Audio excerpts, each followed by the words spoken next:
Welcome to our program on Kardec Radio.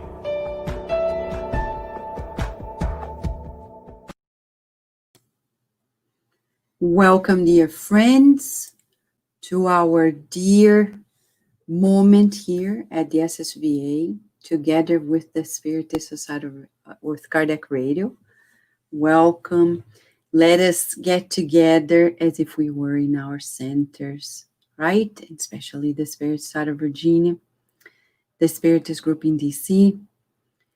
Let us feel ourselves enveloped by those beautiful vibrations that have been built for almost a decade and a half and are inviting us to particular reflections, to the therapy for our souls. Today we are here to talk about the natural rights of all people. Doesn't it feel good when you think that you have rights that are, indisputable? We're still meditating which ones they are, and on earth it's still a journey to make it mainstream.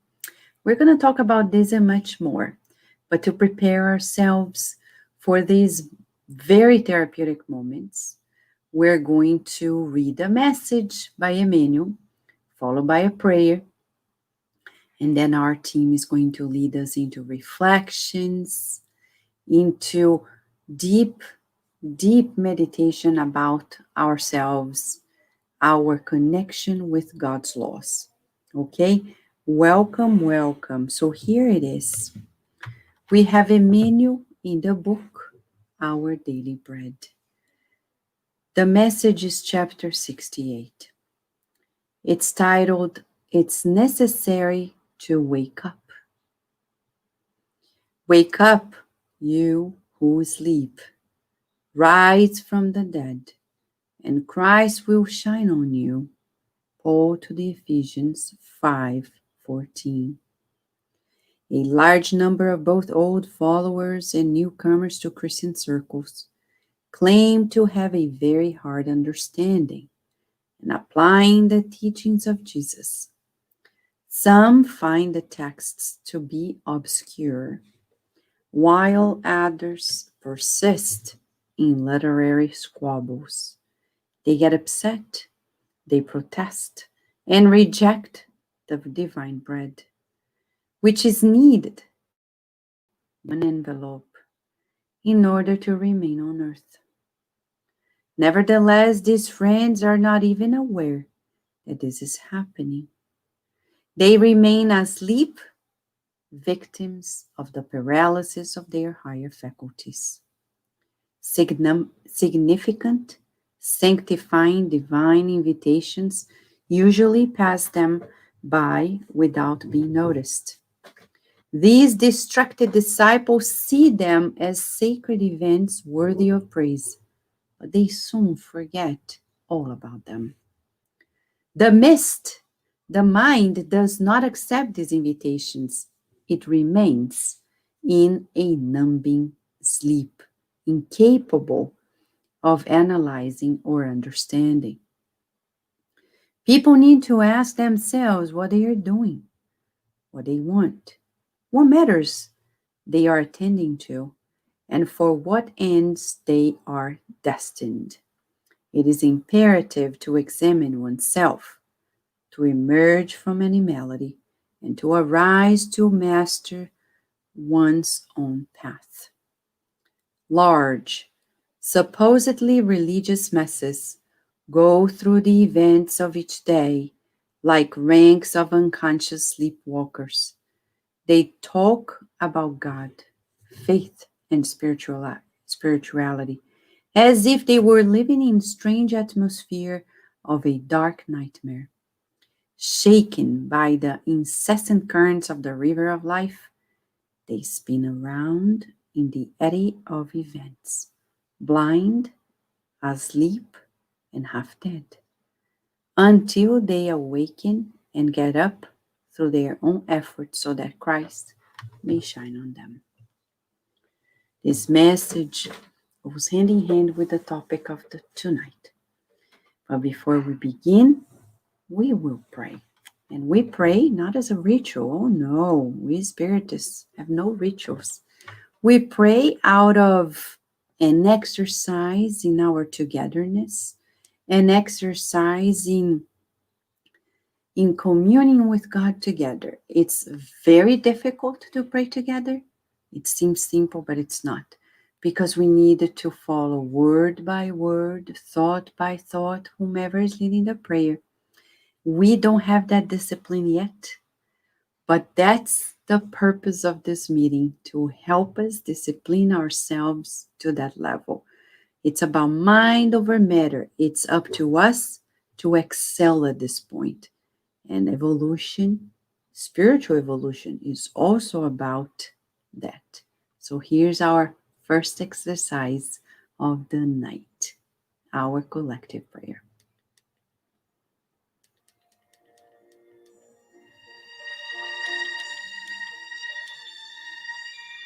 Dear God, we open the doors of our home to you.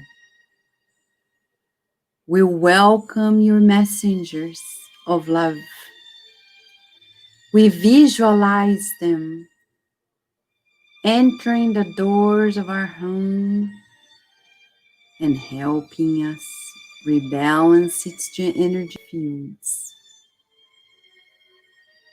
rescuing all those who are in greater need than ourselves,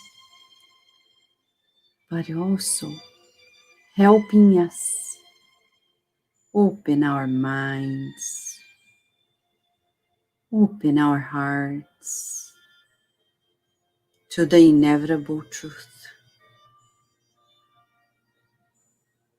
We are tired, truly weary of resisting the invitation to walk and work by your side. We want to be with you. That's our decision. We no longer want to be the prodigal son or daughter who enjoys the fantasies of life and comes back sick and tired. We want to be with you in health and wealth. We want to be with you to co-create this beautiful universe in the honor to be one of your heirs, unique as each one of us are. We pray in the joy of these moments, hoping that the whole world hears about the natural rights of all people, especially those who are feeling oppressed or repressed, put aside, ostracized. We hope that they hear the bells of their empowerment, that they have their own natural rights, and that we are all here attentive to cooperate in making it come true. We feel for those who are enslaved, even in modern ways, those who are home, feeling unheard and alone, those who are crying out loud and nobody believes them. We pray for them. We pray for the suicidal spirits. We pray for everyone who has their names in our book of prayers, those who have asked for spiritual treatments at a distance. And we are certain that you hear our call, our plea for help. Thank you so much. And so be it.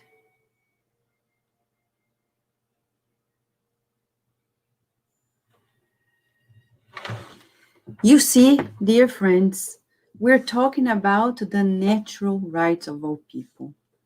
So good, right? To feel that we have natural rights. It feels so good to know that, we are free in so many ways. But on earth, we're still fighting for those rights. Our children right now are learning at Cardiac Radio, at another channel at Cardiac Radio, and the Spiritist out of Virginia's Facebook page, the natural rights of all. They also learn about how we have the rights to eat, the rights to be educated, to go to school, and so many others, irrespective of our upbringing, our backgrounds. But it's much more than that. And we'll give an example. If you think about justice, because when we talk about rights, we talk about justice. Do you think you are a just person? Do you? Do you not? Okay, pause for a moment. This is just a teaser. Because right now, we're going to have a moment to discuss one question and answer of the Spirit's book by Kardec. And then we'll be back to this while you're thinking, are you just? Do you think you're just? Let us then call Paloma, who is going to lead us into a refresher. It's the Spirit's book moment, right, Paloma? Yes. Good evening, everyone. It is the Spirit's book moment. It is a teaser for us to go get the book and read, some of the questions, if not all the questions. There are a lot there. But today, quite an interesting question. This is what Kardec asked the spirits on question 900. Can he who constantly accumulates without doing good to anyone find an excuse in the fact that he will thus leave a larger fortune to his heirs? Meaning, can I justify keeping all the money, all the fortune I've made, all the houses, all the cars, all the boats, because I'm going to leave it to my family? Isn't that what we do? And we put in, funny picture, but it's really not that far away from our day-to-day where we're thinking, I got to save for my family. I got to do a trust. I have to, make sure they're going to be well. But it's about the feeling, okay? It's not like, is it bad to have money? No, God gave it to us. But it's the feeling. Am I accumulating so that I don't share? Let us see what the spirits tell him. It says, such an excuse would only be a compromise with a bad conscience. Meaning, and we're going to learn this when we learn about natural rights, that we know what's good and bad. And we can justify to ourselves to do something, even when we know it's bad. So, the spirits are telling you it's an excuse. It's an excuse, and you're compromising with your own conscience, even though you know it's bad, it's not quite what you should do, but you're making an excuse. So, friends, when we're thinking about accumulating, let us think about accumulating the good, because that we know is aligned with God and with the good we share. No matter what we receive, God grants it to us, and God wants us to share, okay? Let us continue. Thank you so much, Paloma. Let us now, as we are back into the rationale of the natural rights, what about it? Do you think you are just? What is to be just? Just as a teaser, because Luciana and Paloma will lead us into this and much more. In the Spirit's book by Kardec, we've come to know of a revolutionary explanation about justice. Justice is about respecting the rights of everyone. Wow. When you think of God's justice, when you think of God being just, are you afraid? It's because we don't understand what justice is all about. You see, there is much for us to understand. Justice is a law of God. To be just is to respect the rights of everyone. God is supremely just. He respects the rights of everyone. And what does that mean? What are the implications? So we're going to call Paloma to come back. And Paloma and Luciana are going to do a duet so we can study together about the natural rights of all people. If you have any question or comment, feel free to write here, because this is not a simple talk. It's a study that we're sharing with you, and we want to talk more about it. So we're going to start by telling you a story from a book called Heaven and Hell. And this book has many, many, many stories at the second part of it. We're talking about the part about repentant criminals. Even though the specific case wasn't a criminal by human laws, okay? So remember, when we're talking natural laws and divine laws, some of it we already have in our human justice system, but not all of it. We're still far. So, example, some laws allow people to carry guns, to have guns. Divine law says no. Natural law says everybody has the same right to live, and us carrying a gun could inflict on somebody's right for their life, right? So let us look at this case. It's very interesting. And we'll bring you some highlights of about what happened to this person. So the communication happened in Bordeaux, March 1862. And it was with this spirit called Benoist. Pardon my French. I don't know if that's how we pronounce it. He died in 1704. And when he came to give this communication, he was really, really suffering, okay? For us to understand what the suffering was all about, Kardec started asking questions to the medium. And the spirit said that in his incarnate life, he was a faithless monk. So he wasn't per se robbing or killed anyone. He was a faithless monk.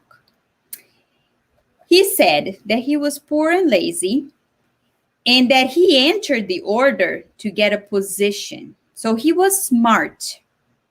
He was looking a way to find a way to have power.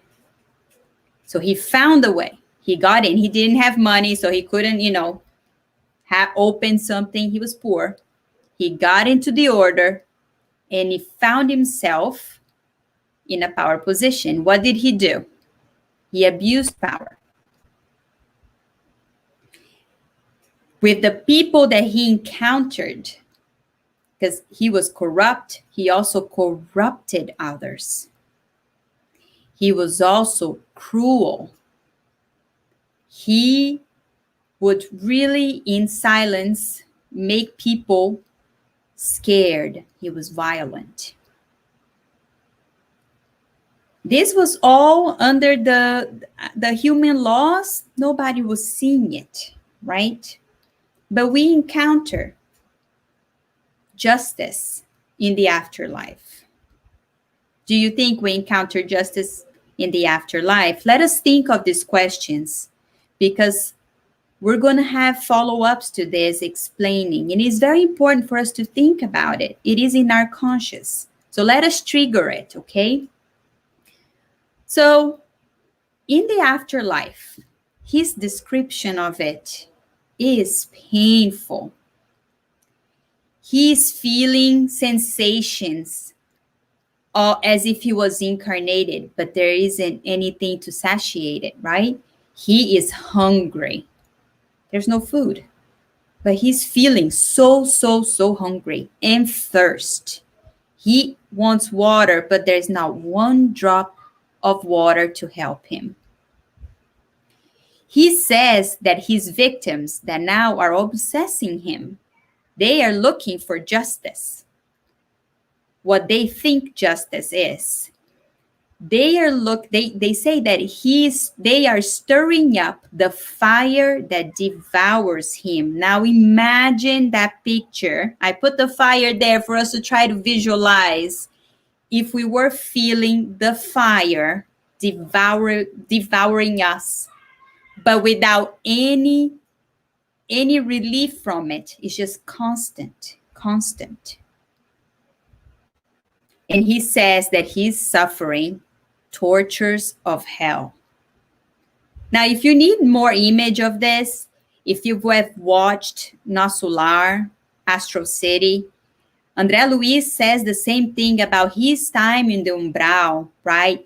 The voices, the cold, the feelings of, where the body was still trying to heal, the obsessors trying, his victims trying to get to him.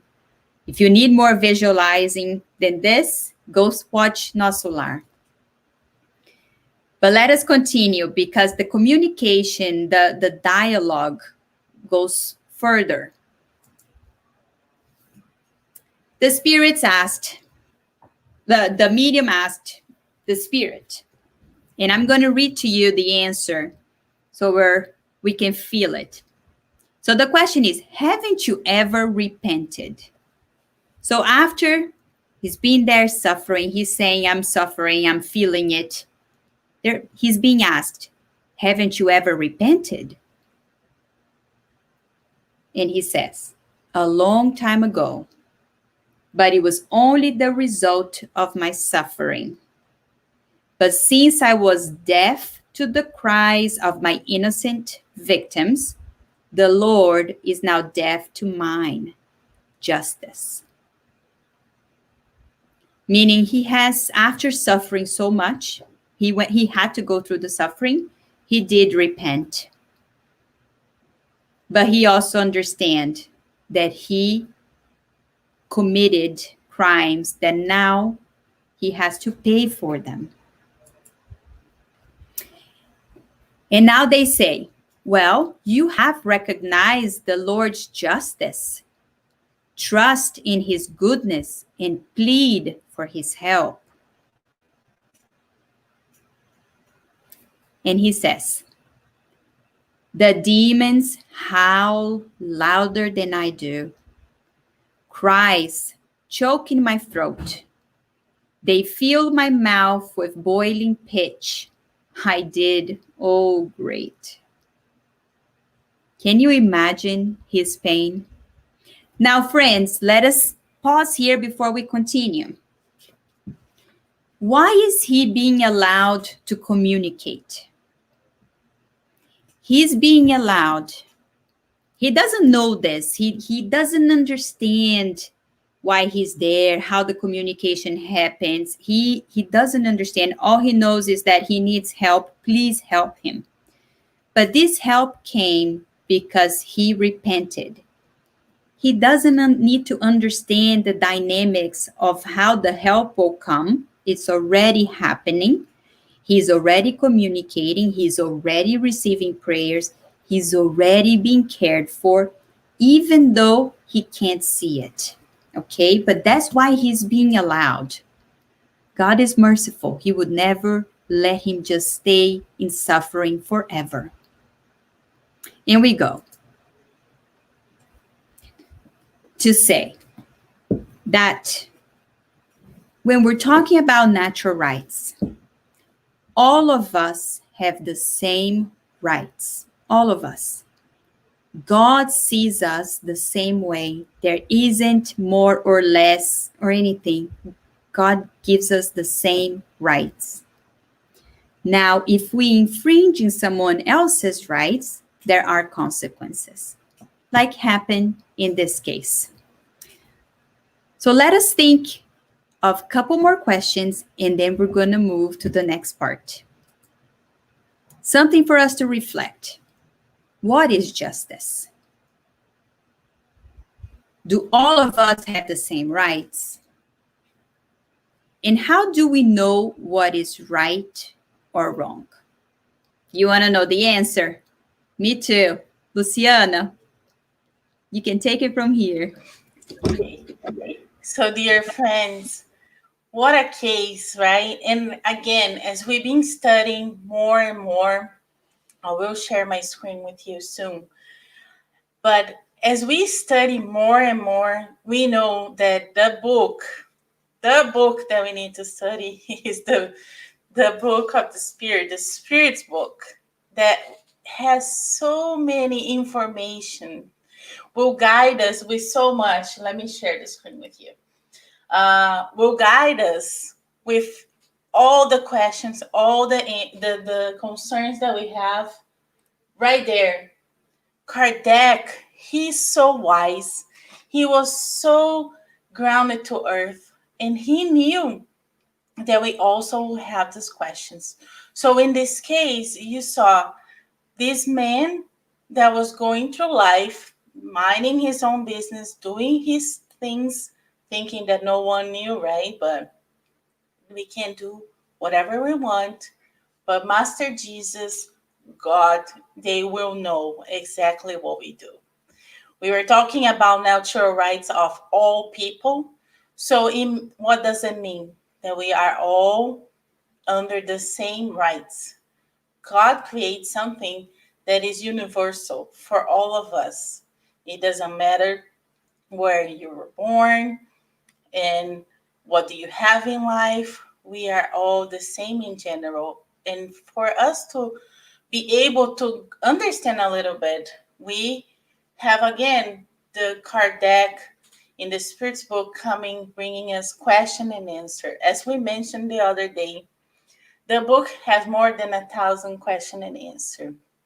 And like Paloma was saying, it's important for us to start to bringing those questions in our mind, because that's how we exercise our brain. As we know, we don't utilize our brain as much as we should. So this book, it will help us to do the brain exercise and hopefully prepare us for our life and our graduation when we come to graduate with our disincarnation. So to be more clear about this equality that we have been talking the whole month, right? We've been studying about equality.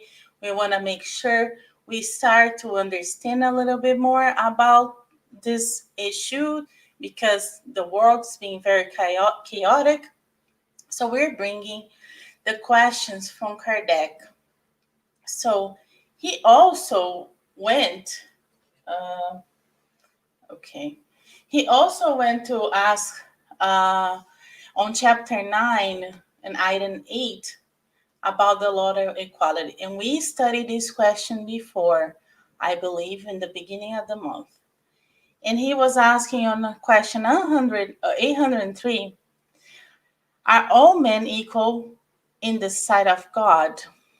And then he answers, yes, all tends towards the same goal.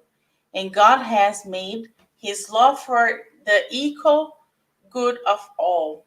So we have the equal good for all. Everybody has the same right. You often say that the sun shines for all. And in saying this, you enunciate a truth much broader than more general application than you think. So we listen to this, right? We say, oh, the sun is shining for everyone. We hear, we pronounce, but we never meditate about this, right? We should start meditating about what we are listening from others and what we are saying to others.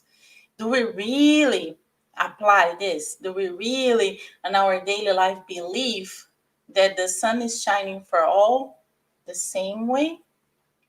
We need to think about it and meditate on this. And then he continues, all men are subject to the action of the same natural laws. All are born in the same state of weakness and are subject to the same suffering. And the body of the rich is destroyed like that of the poor. So it doesn't matter if you're rich, if you're poor, it's gonna happen the same, right? When we die or when we leave. God has not given to any man any natural superiority in regards either to birth or to death, or are equals in his sight. So, friends, once again, we are trying to understand this equality. We might look different, we might live different, depending in what we can afford or not. But it's always important for us to see that this law, the nature laws, the law of nature comes in the base, like when we are born and when we die. So this is how it makes us equals. And if we bring it on the daily trial that we are going through life in this school of life, you can notice that we are going through this pandemic. And you see, everyone is being leveled at the same. It doesn't matter if you're rich, if you're poor, if you're black, if you're white, or you're purple. It doesn't matter. We are being called to see the equality in us. As brothers and sisters, we are equal. And the pandemic came knocking on our doors to make sure we understand that. So if we were lost, here's a sign. We are the same. And this huge pandemic that is going on all over the world, all over this planet, is showing us, hey, since you didn't learn about equality, here's how you're going to learn about equality. So the pandemic came to call us, it's a wake-up call to put us in the same level. So we are being exposed to the natural laws, right? So we can see. But dear friends, our friend Kardec continue having questions. So then he moved to the chapter 11 in the item 10 with the law of justice, law of love and charity. And then we come to the natural rights of the justice. He comes and keep asking more questions. So that's why it's important for us to have this book and read one or two questions a day or one a day, because while we prepare, we study, we read those questions, there's so much that comes to your mind that you're like, oh, let me learn a little bit more about these questions, right? How am I doing regarding to this question? Am I aligned with the natural laws of God, or I'm way off, right? This is a way for us to keep us in the right direction as well. So Kardec comes and asks, on question 874, if justice be a law of nature, how is that men understand is so different, and that the same thing appears just to one and unjust to other? And the answer is, it is because your passion often mingle with the sentiment of debate and debase it. And as they do with the great part of the natural sentiment, causing you to see things from a false point of view. So, dear friends, again, our passion, what is that? This passion that comes from this life, this passion that might come from past life. There's many passions, right? If we analyze, how many passions, vice, things that make us not seeing the real truth, right? Because if I don't know the right thing, if I don't know what is aligned with God, with Jesus, we will make mistakes because we're going to be judging based to what we know. Because, as you know, our first school is our family. So if we grew up in a family in which has no teachings, no knowledge about the Creator, about God, about Master Jesus, about all this divine around us, how can we understand this lot of justice?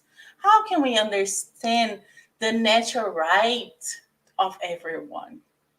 We cannot, right? So that is why it's very important to us to see what we are learning, to how we are being exposed to the real truth, right?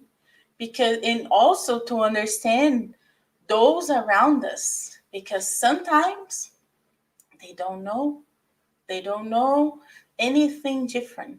Like we are evolving slowly, slowly. We are in our first grade right now, right? We are learning how to be better, how to make this law apply not only to me, but to others. So it's important for us to see this passion that we have. What makes us see the things that are not very right, right? And we make the not a right judge, and we're not very we cannot judge or be just to others. Because the only one that can see the whole thing, it is God, right? Jesus. And in the mediumistic studies, we can see that the spirits, when disincarnated, they can see a little bit more of the truth because they don't have the body that ground them. But even then, they need to have extra help to be able to see the whole truth. Sometimes we disincarnated and is still living our lives blind, in not knowing the real truth. So what a great opportunity that we are having here in 2020 to be more called to stay home, called to study more, make this connection with Jesus. What a pleasure to be home and have those books in which we can study and get a little more knowledge, right? And we continue with the natural rights and justice. Another question, 875. How should the justice be defined? And Vanessa starts in her comment from the first message that we read. Justice consists in respect to the rights of others. So, how am I respecting the rights of others? Because if we do not respect the rights of others, that will be hard for us to progress, right? So how should justice be defined? Justice consists in respect for the right of others. And it continues in the same questions. What determines those rights? And they said two things: human law and natural law.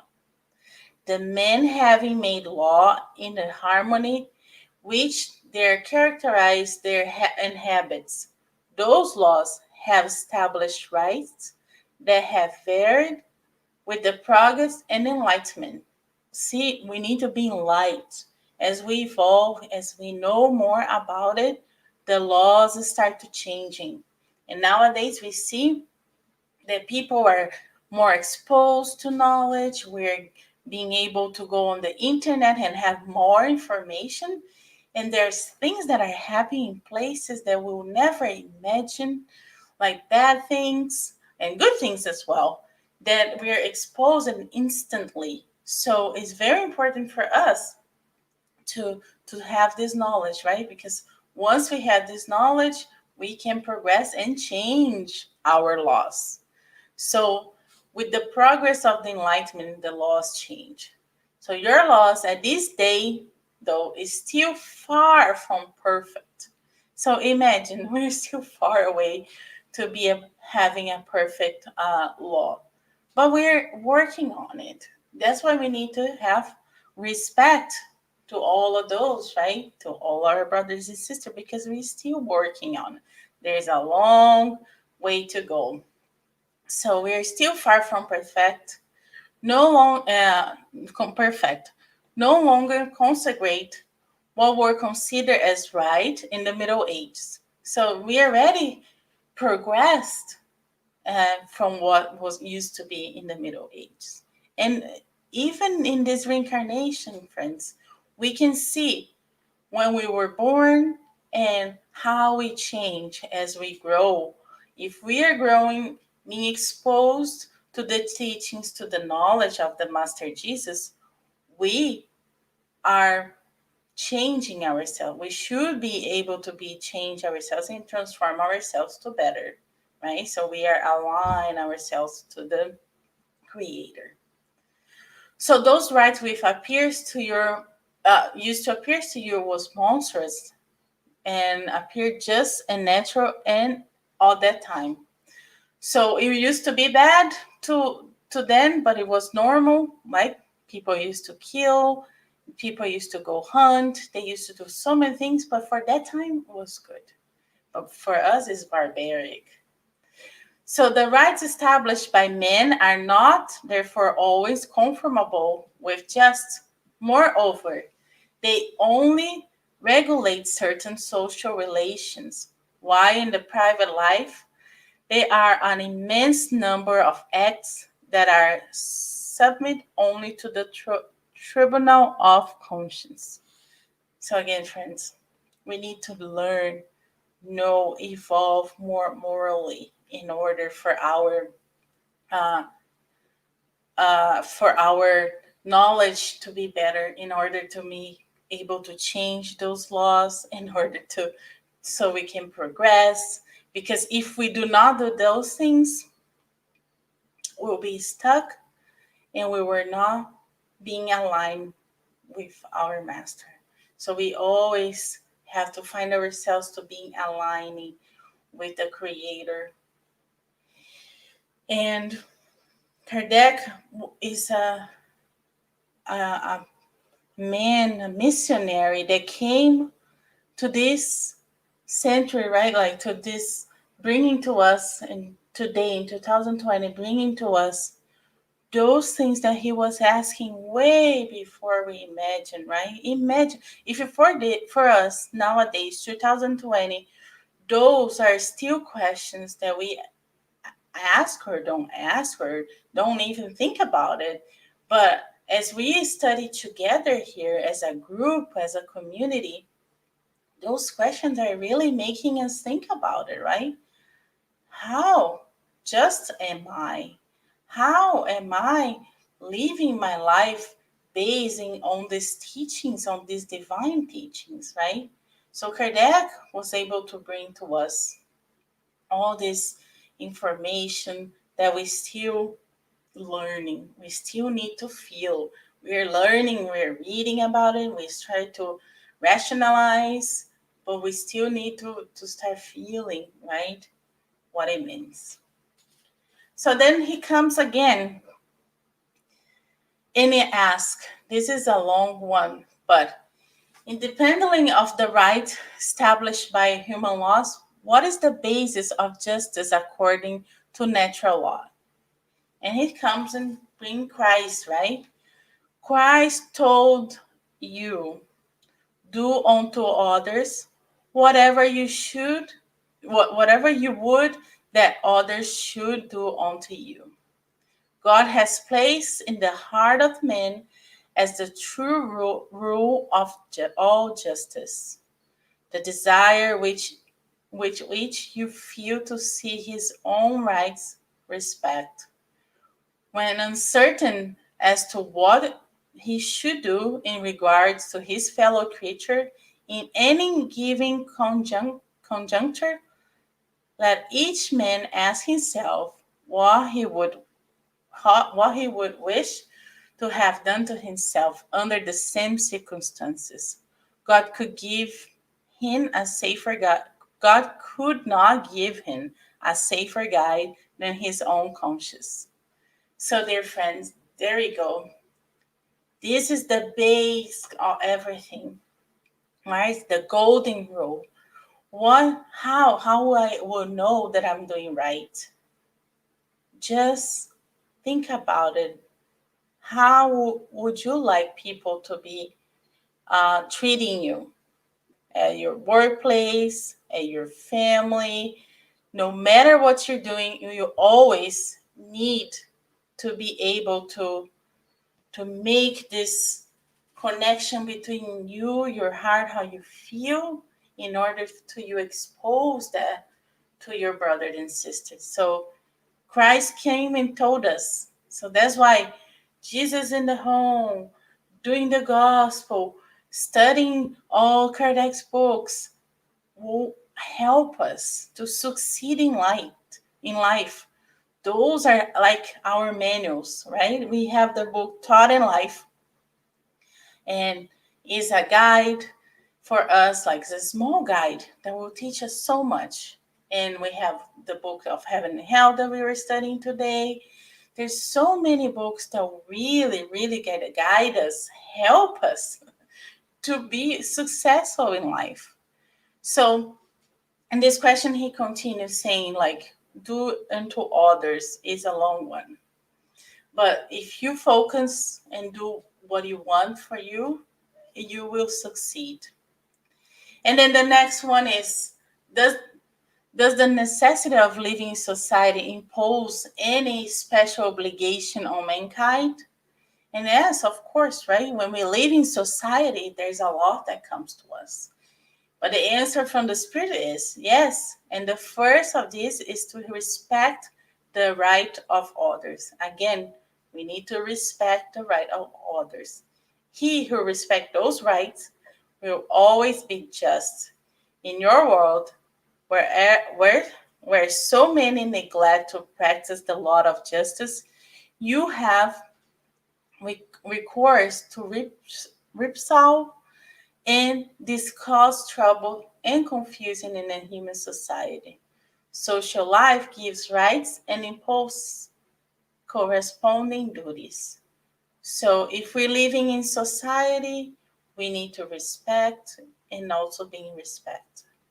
But then again, respecting others, we need to breathe in and out when we are trying to respect others, dear friends, because it's not easy.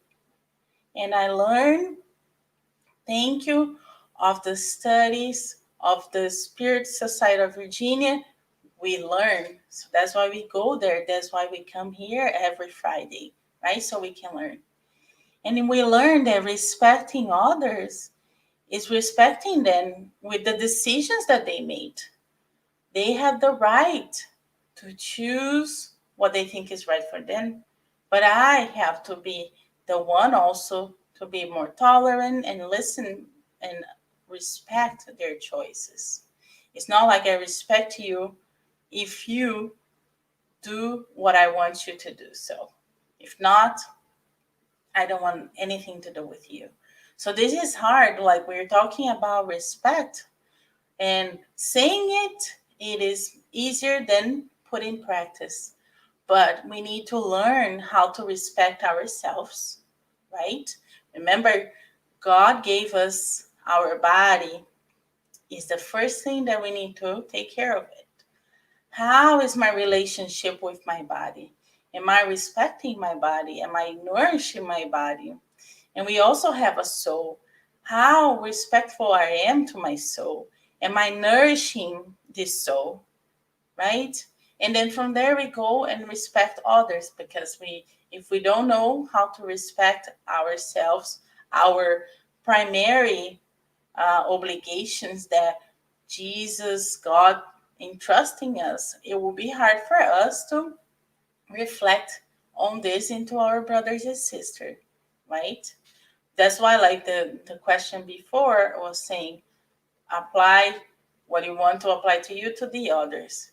That way it facilitates a little bit, because we don't want anything bad to us, right? Hopefully. There are some people they injure themselves, but they need psychiatric help.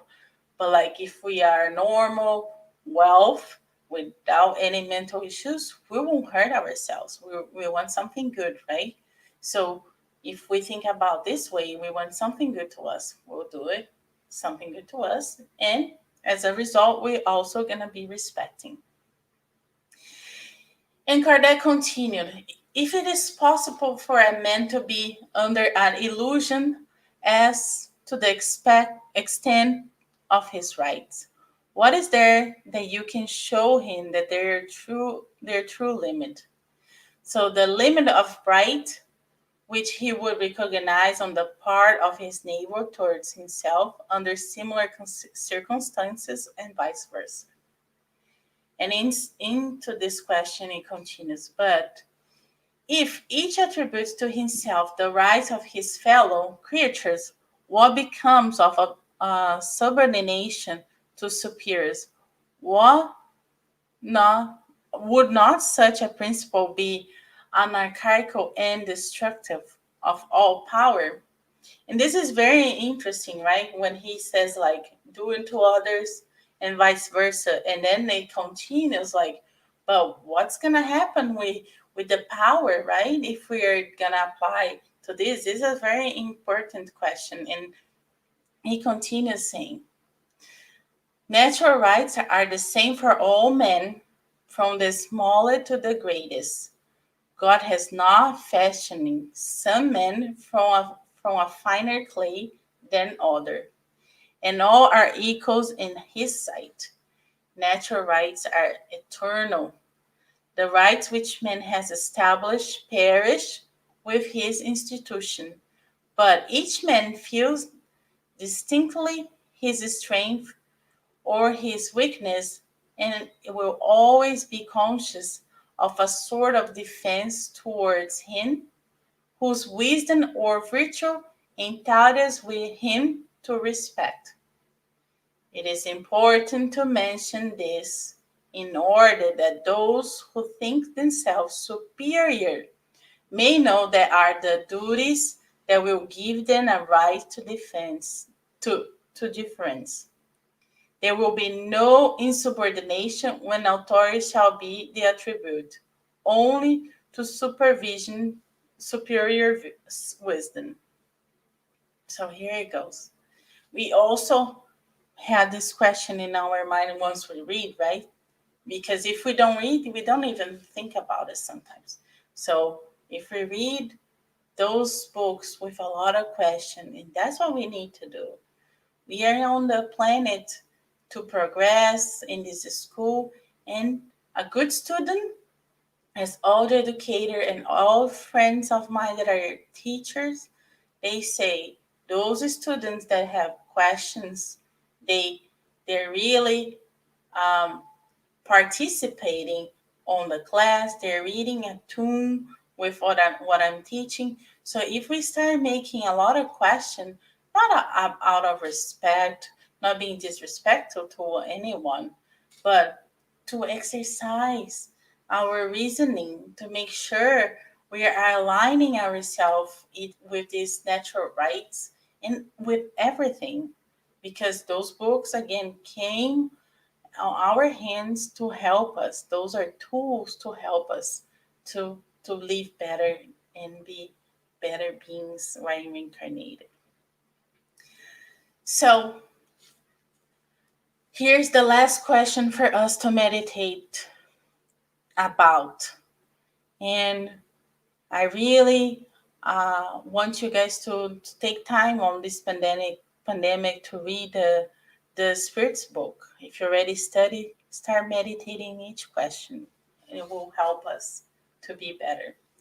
So in this question, to finalize the natural rights and justice in this item of the Spirit's book, Kardec come again with the ask and with the question. What will be the character of the man who should practice justice in all its purity? And the answer is beautiful. He would be truly righteous after the example of Jesus.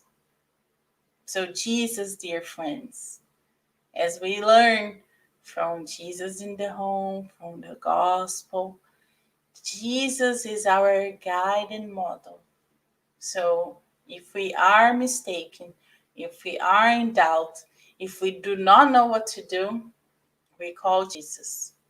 Jesus is the one that will guide us through our lives, incarnated or disincarnated life. Jesus is the one that will help us. And he continued, for he would practice the love of the neighbor and charity, without which there can be no real justice. So, dear friends, we need to love our neighbors. Who is our neighbors? Our neighbors, it starts at home. It's going to be our family. It's going to be the ones close to us. It's going to be the ones that work with us, the ones that are in touch with us, no matter what type of relationship we have. Those are our neighbors. Those are the ones that we need to love and we need to respect no matter what. We need to watch more movies, more readings about Jesus' life in order for us to really make this connection with Jesus, because Jesus was very loving, caring, and he was always doing charity. He was not picking who he was going to help. Remember, he came here for the sick, for the ones that need his help, and he was there, always helping. So he was always being just. He was always open. And look how beautiful it is to know that we have a chance to know about Jesus' life. And this is big. Many doesn't have any idea, right, about Jesus. That's why we need to always be so grateful for being able to have those teachings, having the center, having a beautiful community that work together in order to come and share the good news with everyone. Because once we get to know about Jesus, Kardec, Chico Xavier, all these illuminated spirits, it brings us closer and more fine, like making us very aligned to the divine. And so, dear friends, this is how Kardec is helping us, right? Kardec is helping us how to become friends more aligned with our Jesus, more equals, right? And as we know, we may look different, but we are all the same in the sights of God. Thank you, Luciana. Thank you also, Paloma. And dear friends, as we are here discussing this, let us go back to the first question. Are you just? We often think, I'm so fair. Life is not fair. Who is fair? Well, according to the spirits, the only one just is God. He's the just, the fair one. We are not there yet because we don't respect everyone's rights yet. We don't. And we think, oh, okay, people can do it, but then we don't respect their rights. Even Jesus, as Luciana is saying, is the model, the divine model for us of justice. He respected even Judas' nonsensical decision to do what he did. He could have come and said, Judas, come here. What are you doing? I've put together this planet billions of years ago. Are you crazy? You're out of your mind. He didn't say that. He warned.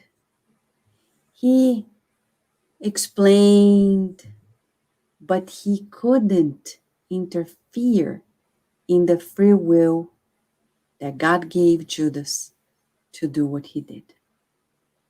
That is justice. Is it hard? Super hard, because there is an in between. I know people, especially parents, who think, I respect my child's freedom, and they are very permissive. No, that's not justice. That's not respecting people's rights. That's carelessness. Because until children reach their particular age of 18 and above, they need to do what is good for them, and they don't have the right to choose certain things because it may be detrimental to them. But to be permissive is one thing. To be respectful of people's rights and just is another. God is not permissive. But what about the crimes? Well, we can't discuss the limits of our rights because this is in God's designs. But one thing we know, there is limit even for committing crimes. We know that even Hitler had a plan to bring the hydrogen bomb to life. Thanks to the good spirits and the intervention of the spirits, he didn't see it coming. He didn't understand how the scientists were already putting it together.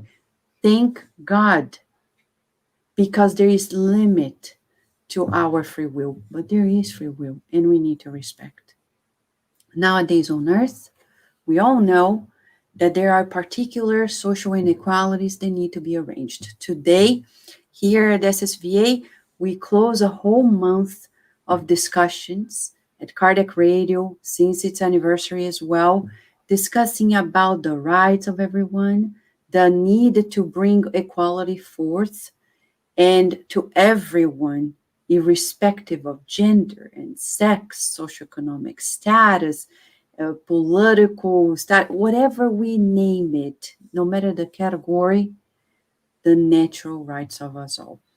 Our earth won't progress until we come to an agreement that we are equal and that we have to respect people's rights. Paloma and Luciana have extensively explained this to us today, and we're going to bring before the passes Daisy and Carol, who have taught the children about it, right, Daisy and Carol? You want to tell a little bit about? Right. Yes, we actually told the children about the fact that the law of justice is a universal law, and we showed them the Spirit's book and little Kardec as designed by Louise Hu pedagogically for children. And we also brought the golden rule, telling them that to be fair, universally speaking, and to be fair in a God-centered fashion, we are to do to others what we would like to receive, the golden rule.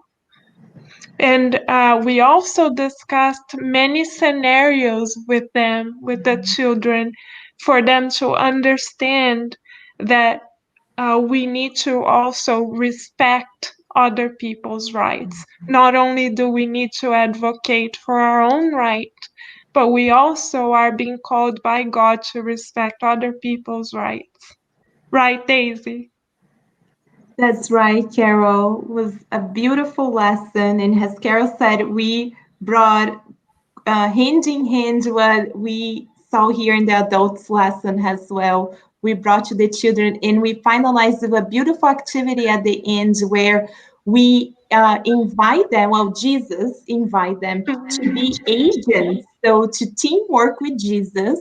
And we invite the children to think about that a sentence, I have the right to, and they should complete the sentence, and so do all children. So really to close this beautiful month, as you said, Vanessa, as we also taught the children that we have rights, we are all equal, but we do have to respect the rights of others too, so we can live in a peaceful planet. So it was a beautiful lesson, and they are invited to continue throughout the week practicing it. And I think all of us, we can continue practicing it, being also agents of Jesus on earth. Beautiful.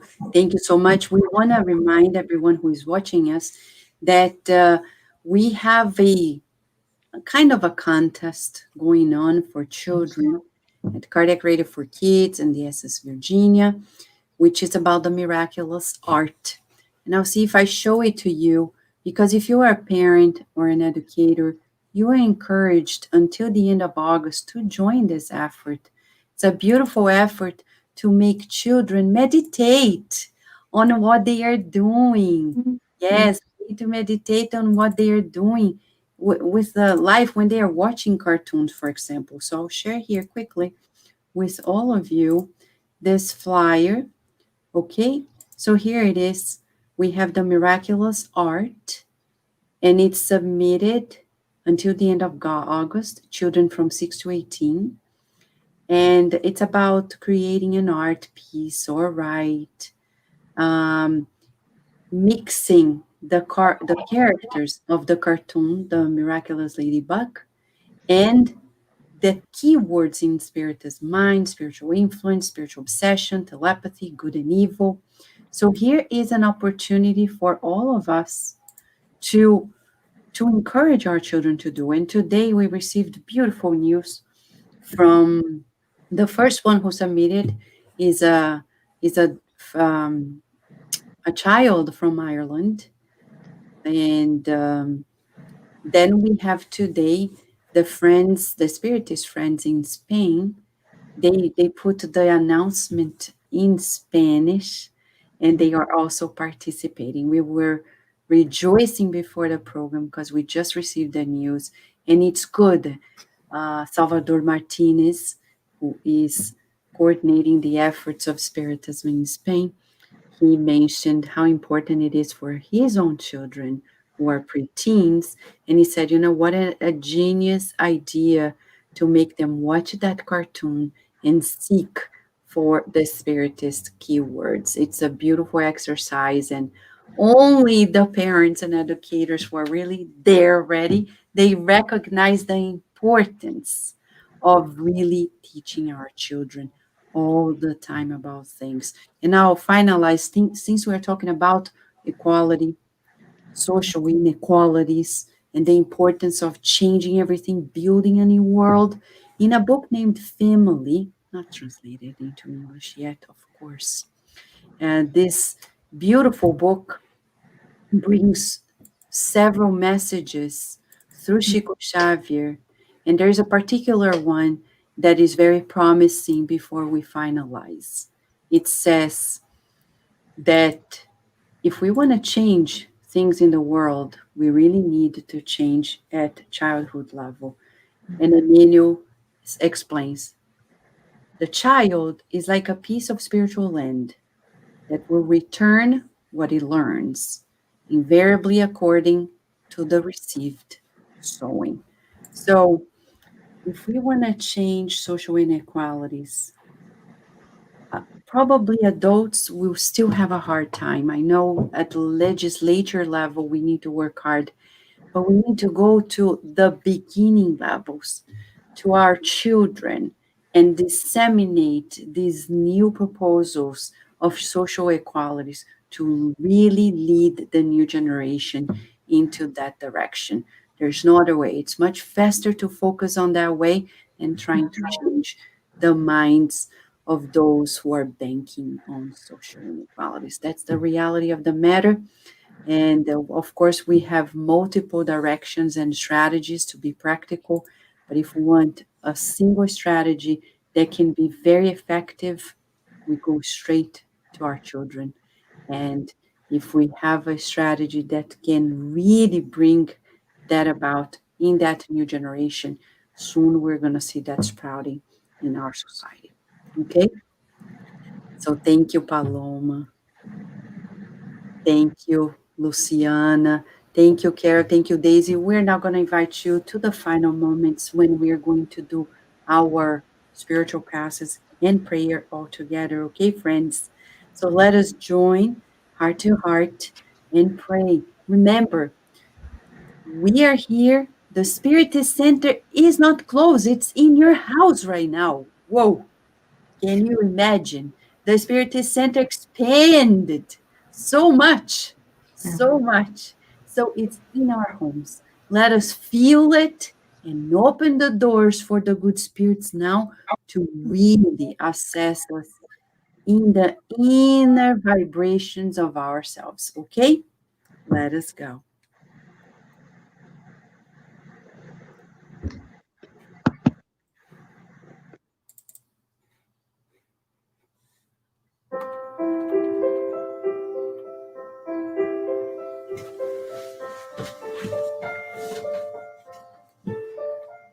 Let us all now visualize the healer of all healers on earth, Jesus Christ,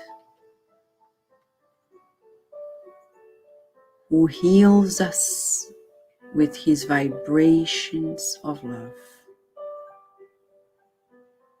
We visualize his sacred heart emanating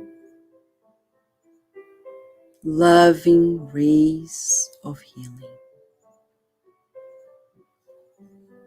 The warmth of his light envelops us from head to toe.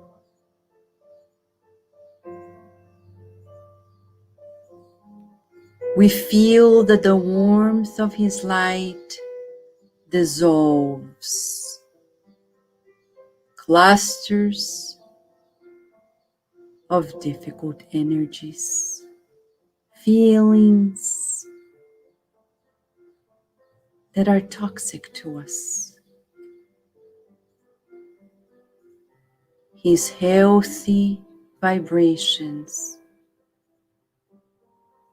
help us calibrate ourselves. He is the perfect instrument of God on earth, calibrating us to his wisdom. And we visualize that our hearts are united in healing light with his heart. Those vibrations expand, evolve, enveloping our homes in new health.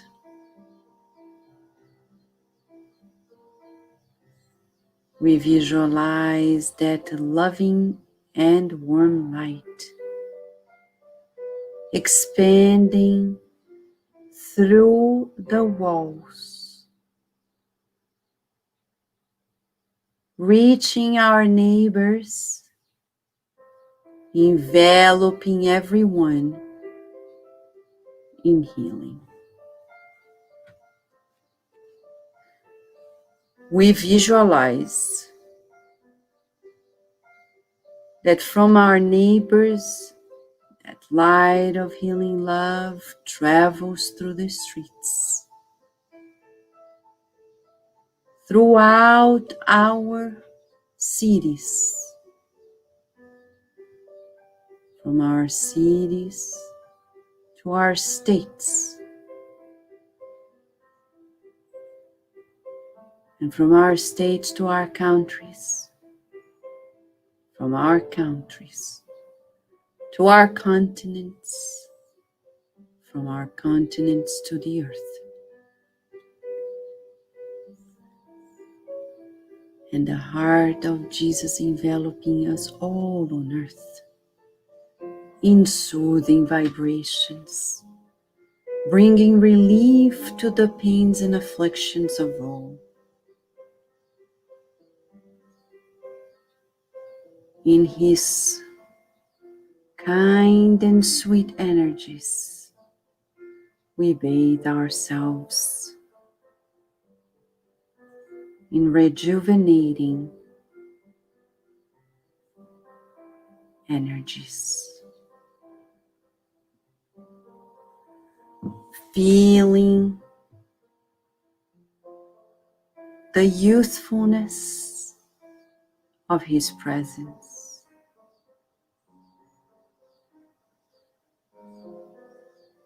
We raise our thoughts to God in deep gratitude. Dear God, thank you for sending the loving and sweet Master to us, because you are loving and sweet, kind, and yet firm in your educational methods, and persistent in your invitation to co-create with you. What a universe, beautiful, ever expanding. And we thank you today especially for reinforcing that we never regress. On the contrary, we always progress. And a new hope that it gives to us, that we're never alone, never forsaken, that we're so loved. We need to be attentive to recognize your love. And at the beginning of this session, you asked us to stay awake.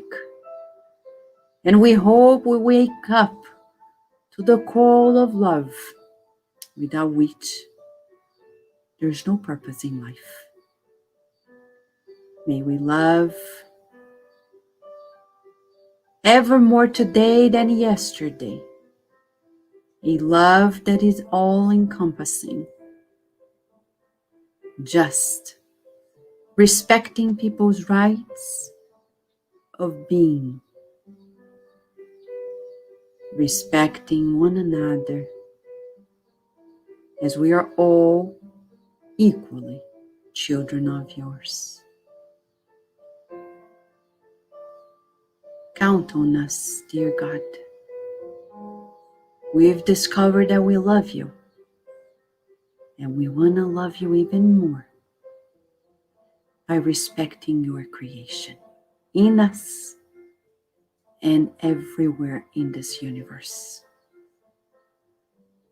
In the blessings of this moment, we thank you for the beloved spirit doctors, nurses, and therapists who have been working hard to rescue those who are suffering, hardened spirits that need a break from their coldness, reminding themselves that they are children of yours, and that the pains and the sores of yesterday are gone, and they are also given a new beginning. May we stay under your guidance, feeling your protection as you grant us the permission to close these moments of prayer, of study, of togetherness. And so be it.